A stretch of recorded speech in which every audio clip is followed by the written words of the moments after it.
Assalamu alaikum, fam. Hope you're doing well. So, the Vimeo series is going to be moving over here to YouTube. The past episodes won't be here, because they're gone.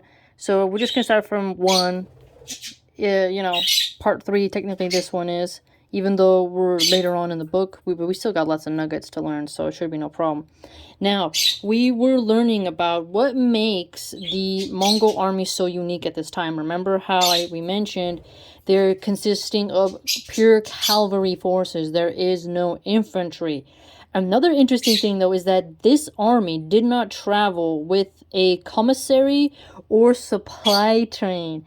As you know, the supply train and mobile armies is heavily guarded, usually in the rear.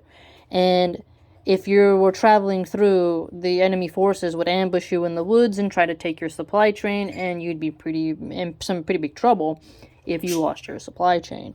But the Mongols, guess what they had? They had a reserve of horses. Now remember, the steppe culture of the Mongols, horses are like, boom, they're part of it. That's just what it is. So, they had a reserve of horses. Not just for when when one of the horses died, but because they milked the animals, so they drank horse milk. They also slaughtered them for food. And they did eat drink the blood sometimes of the horses. They would also butcher the animal and make milk paste from the milk, and then jerky, dried meat from the flesh.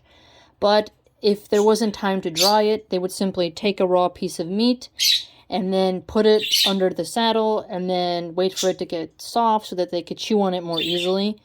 Some people don't know this, but carpaccio is an Italian dish where they slice the raw meat very thin and you eat it with pecorino romano cheese, capers, black pepper, shallots, garlic, raw egg yolk, and whole grain mustard over a crostini bread, which is a toasted bread.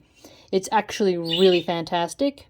There's different ways you can eat it. There's also tartare, which is raw ground beef, which is delicious. So eating raw meat is actually, when the meat is so pure, it tastes so delicious. Corn-fed, grain-fed beef is not that good.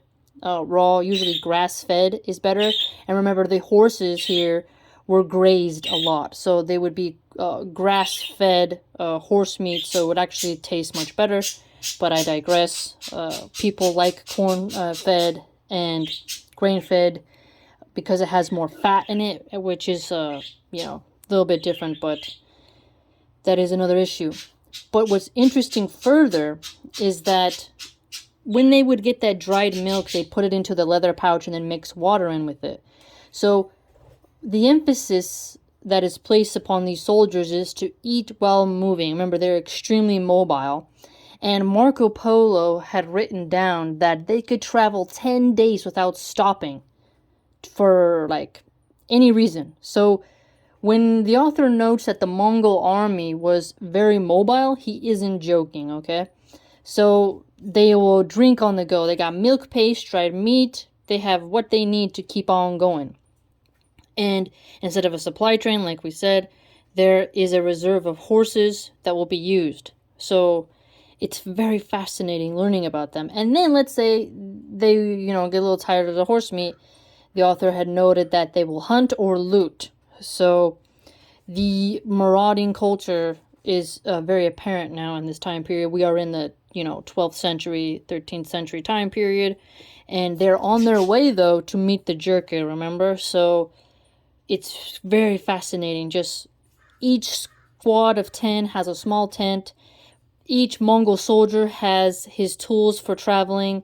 They also have their really well bred horses that can handle such long distances, and then they have their survival techniques pretty down and ready for whatever's coming, and they're ready for hot weather or cold weather. So they can handle the horses going up the steppe, which is steep, or the plains. So the ankles on these horses are quite strong. And remember, these are a lot of these soldiers on the Mongol army are illiterate. So it's fascinating that this military that Genghis Khan has formed has crushed their opponents, and how they are so strong, right? And yet they would sew what they needed to sew to mend their clothes. They knew how to make arrowheads.